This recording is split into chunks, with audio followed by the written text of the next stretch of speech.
नमस्कार, आप देख रहे हैं मिरर मीडिया। मैं हूं आपके साथ चंद्रा सिंह। स्वागत है आपका जोहार झारखंड में। चलिए रुक करते हैं आज की सुर्खियों पर।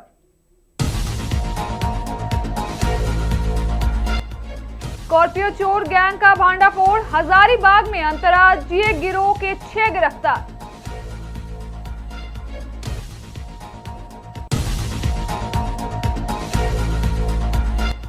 परीक्षा में अव्यवस्था का आरोप, एसएसएलएनटी कॉलेज में छात्रों का हंगामा।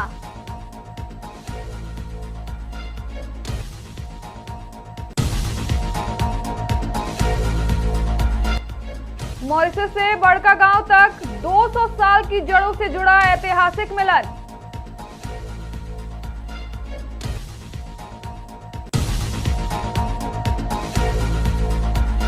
आचार संहिता पर सवाल, भाजपा समर्थित प्रत्याशी पर कमल चिन्ह इस्तेमाल का आरोप।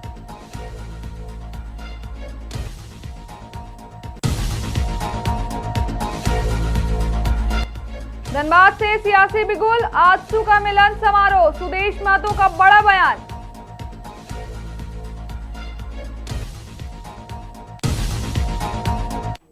अब खबरें विस्तार से। हजारीबाग में पुलिस ने अंतर्राज्यीय वाहन चोर गिरोह का पर्दाफाश करते हुए 6 आरोपियों को गिरफ्तार किया है। 12 फरवरी की रात पुलिस गश्ती दल को देखकर एक सफेद स्कॉर्पियो बैरियर तोड़कर भागने लगी, जिसके बाद घेराबंदी कर वाहन को पकड़ा गया। पूछताछ में खुलासा हुआ कि गिरोह झारखंड और बिहार में 4 पहिया वाहनों की चोरी कर उन्हें अवैध शराब कारोबारियों को बेचता था। आरोपियों के पास से एक स्कॉर्पियो और 5 मोबाइल बरामद किए गए हैं। कई जिलों में इन पर दर्जनों मामले दर्ज हैं। पुलिस फरार सदस्यों की तलाश में छापेमारी कर रही है। हजारीबाग जिला में एक बड़े गिरोह का पर्दाफाश किया गया, उद्भेदन किया गया, जो मुख्यतः स्कॉर्पियो चोरी करता था और ये इसके अधिकतर सदस्य बिहार के रहने वाले हैं।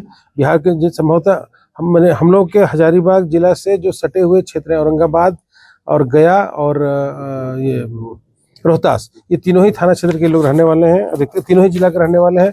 हमारे जिले में विगत कई एक महीनों से स्कॉर्पियो की लगातार चोरी, स्कॉर्पियो वाहन की चोरी हो रही थी और रात में ही वो लोग आते थे और स्कॉर्पियो चोरी करके चले जाते थे। हजारीबाग में अलग अलग थानों में इस संबंध में कांड दर्ज किया गया है। तो इस संबंध में अनुमंडल पुलिस पदाधिकारी श्री अमित आनंद के नेतृत्व में एक एसआईटी दल का गठन कर और हम लोग इसमें अनुसंधान और इसका उद्भेदन की दिशा में लगे हुए थे कि इसी दरमियान हम लोगों को विगत रात्रि एक सफलता मिली है कि स्कॉर्पियो वाहन समेत धनबाद के एसएसएलएनटी कॉलेज में लॉ के 6ठे सेमेस्टर की परीक्षा के दौरान छात्रों ने अव्यवस्था का आरोप लगाते हुए हंगामा किया। छात्रों का कहना है कि परीक्षा हॉल में पानी और बिजली जैसी बुनियादी सुविधाएं उपलब्ध नहीं थी और वॉशरूम की हालत भी बेहद खराब थी। आरोप है कि गेट पर रखरखाव गए बैग परीक्षा के बाद बिखरे हुए मिले, जिससे नाराजगी और बढ़ गई। वहीं कॉलेज प्रिंसिपल ने कहा कि वे शिकायत मिलते ही पहुंची हैं। उन्होंने कहा कि छात्रों को नियमों के तहत शांतिपूर्वक परीक्षा देनी चाहिए, हंगामा नहीं करना चाहिए।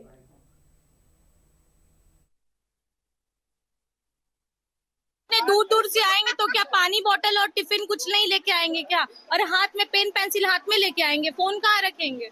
जो बोल रही है कि एडमिट कार्ड में जो लिखा हुआ है वो आप लोगों को क्या दिखाई नहीं पड़ा? तो शुरुदीन ही नहीं घुसने देती ना, मेन गेट से ही नहीं घुसने देती, गेट के बाहर में ही अटका देती। एक तो पानी की यहाँ तक व्यवस्था नहीं की गई कि इतने बच्चे लोग में पानी तक नहीं है, पानी पीने सर आए तो कैसे लाइट चल गया? लाइट भी नहीं है, क्लास में लाइट नहीं रहता, कहीं नहीं चलता ना, लाइट है ना बत्ती है ना पानी, पता नहीं किस चीज का फैसिलिटी क्यों यहाँ सेंटर दिया गया। और इतना एटीट्यूड और घमंड यहाँ के सर्स मैडम लोग को किस चीज का पता नहीं। प्राप्त हुई कि यहाँ एग्जामिनेशन सेंटर लॉ कॉलेज की है और 6 सेमेस्टर के, तो कुछ यहाँ पर परेशानियों में लड़कों को, विद्यार्थियों को, और विद्यार्थी भी कुछ शिकायत कर रहे थे जिसके लिए मुझे कहा गया कि जाकर आप देखें। तो देखने के लिए पहुँचे हुए हैं। अपने बच्चों को भी समझाया है कि वो किस तरह से अपने शिकायत को रखना है। अगर कुछ बात तो अपनी शिकायत को रखें और जो नियम संगत चीज़ें होती हैं, जो तरीके होते हैं, उस तरीके को ही लेके चलें। अननेसेसरी यहाँ पर कोई हल्ला या किसी तरह से करने से समय की बर्बादी है। और चूंकि इनका ये अंतिम सेमेस्टर है। झारखंड के बड़कागांव प्रखंड स्थित सिमरातरी गांव में उस वक्त ऐतिहासिक माहौल बन गया जब मॉरिशस के पूर्व उप प्रधानमंत्री डॉक्टर हरीश बुद्धू की पुत्री सचिता बुद्धू अपने पति अजय बंधु के साथ पैतृक गांव पहुंची। रांची एयरपोर्ट से लेकर गांव तक पारंपरिक तरीके से उनका स्वागत किया गया। करीब 200 वर्ष पहले उनके पूर्वज बंधु महतो को अंग्रेज मजदूरी के लिए मॉरिशस ले गए थे। उसी वंश से आगे चलकर हरीश बंधु उप प्रधानमंत्री बने। सचिता ने गांव वासियों के प्रेम के लिए आभार जताते हुए सभी को मॉरिशस आने का निमंत्रण दिया।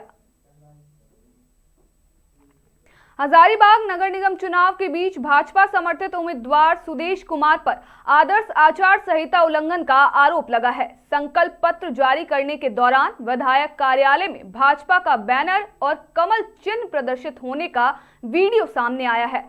नियमों के मुताबिक निकाय चुनाव में उम्मीदवार पार्टी समर्थन ले सकते हैं, लेकिन आधिकारिक चुनाव चिन्ह का उपयोग नहीं कर सकते। इस पर सुदेश कुमार ने सफाई देते हुए इसे अनजाने में हुई गलती बताया और दोबारा ऐसी त्रुटि न होने की बात कही। फिलहाल इस मुद्दे पर राजनीतिक सरगर्मी तेज है और निर्वाचन आयोग की भूमिका पर सबकी नजरें टिकी हुई है।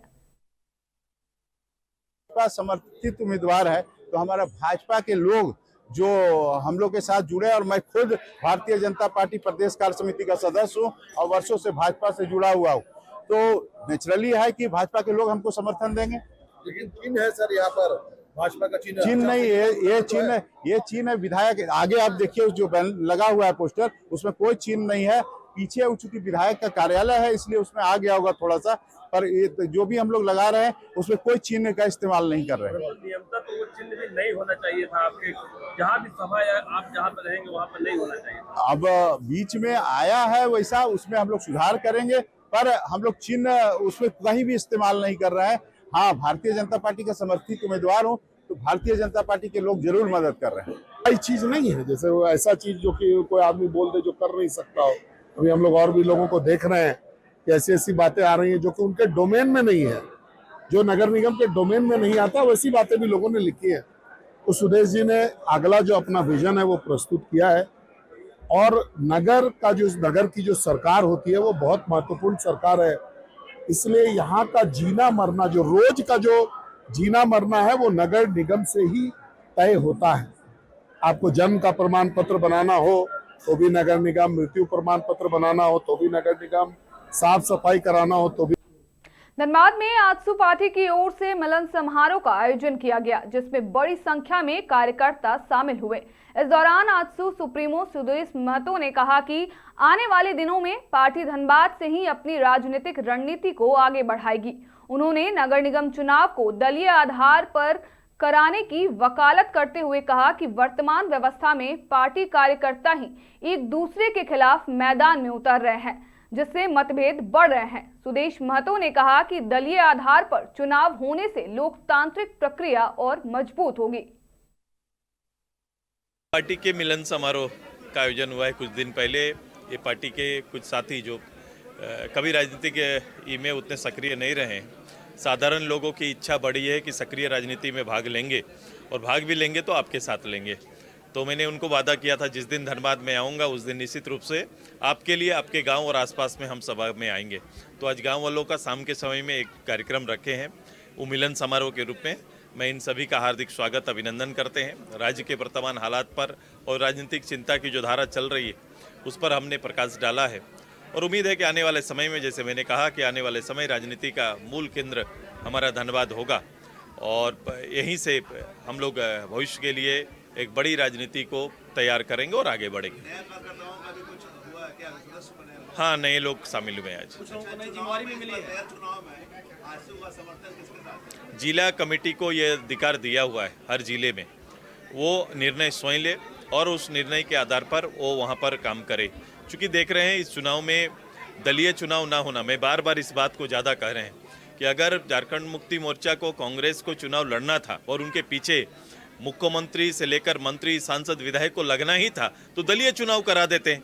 ये दलीय चुनाव ना करा के कभी कभी कंफ्यूज रखते हैं पब्लिक को, और ये कहीं ना कहीं लोकतांत्रिक जो व्यवस्था है जिसमें राजनीतिक दलों को हिस्सा लेने का जो अवसर मिलता है, ये परंपरा रही है, पूर्व में रहा, फिर आपने अचानक चेंज कर दिया, तो ये सब कहीं ना कहीं परेशानी का कारण है। दलीय चुनाव होता तो सब लोग सामने भाग लेते तो बेहतर।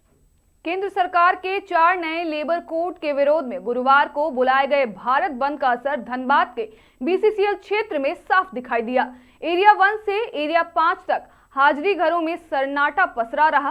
बड़ी संख्या में मजदूर हड़ताल पर हैं।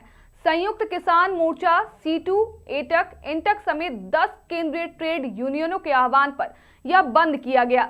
यूनियनों का आरोप है कि नए श्रम कानूनों से नौकरी सुरक्षा और मजदूर अधिकार कमजोर होंगे। देश भर में कोल, बैंकिंग और परिवहन क्षेत्रों में भी असर देखने को मिल रहा है। जिन्होंने आज 100% अपना अनुपस्थिति बना करके कोल्लड़ी में आया भी नहीं, 2-4 आया वो ही लौट कर चला गया। दुख इस बात का है कि हमारे एक संगठन, हमारे भाई है भारतीय मजदूर संघ, हालांकि मजदूरों ने उनको धोखा दिया है। पूरे देश में कोयला मजदूरों ने बीएमएस को धोखा देने का काम किया। क्यों धोखा किसको देता है? हमको धोखा क्यों देगा? क्योंकि हम सही नहीं है। उन्होंने प्रधानमंत्री के साथ जो रह गया, अच्छे दिन लाने वाले के साथ बीएमएस रह गया। आज वो मजदूर नेता तो रह गया प्रधानमंत्री के साथ, लेकिन मजदूर प्रधानमंत्री को छोड़ दिया। आज बहुत खुश है हम संयुक्त मोर्चा के नेतागण। आंदोलन कैसा रहा? आंदोलन बहुत अच्छा। हम लोग पूर्व घोषित कार्यक्रम के तहत हड़ताल में हैं, उत्पादन और डिस्पैच बंद किए हुए हैं। यह केंद्रीय ट्रेड यूनियन का आह्वान था। उत्पादन डिस्पैच बंद है, सारे पब्लिक सेक्टर बंद है। आज हमारे पूर्व घोषित कार्यक्रम के तहत 12 फरवरी का स्ट्राइक का घोषणा हुआ था, जो हमारे केंद्रीय सेंट्रल ट्रेड यूनियन के नेताओं द्वारा किया गया है। और ये 4 लेबर कोड के विरोध में है। 4 लेबर कोड मजदूर हित में नहीं है।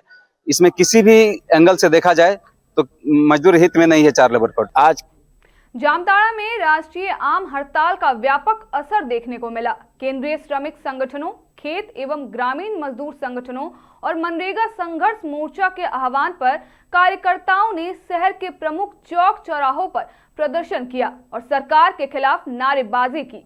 पोसाई मोड़ स्थित गोविंदपुर साहेबगंज हाईवे घंटों तक जाम में फंसा रहा, जिससे यातायात प्रभावित रहा। प्रदर्शनकारियों ने 4 श्रम संहिताएं वापस लेने, मनरेगा को पुनः बहाल करने, बिजली और बीज विधेयक रद्द करने तथा फसलों पर एमएसपी की कानूनी गारंटी की मांग की।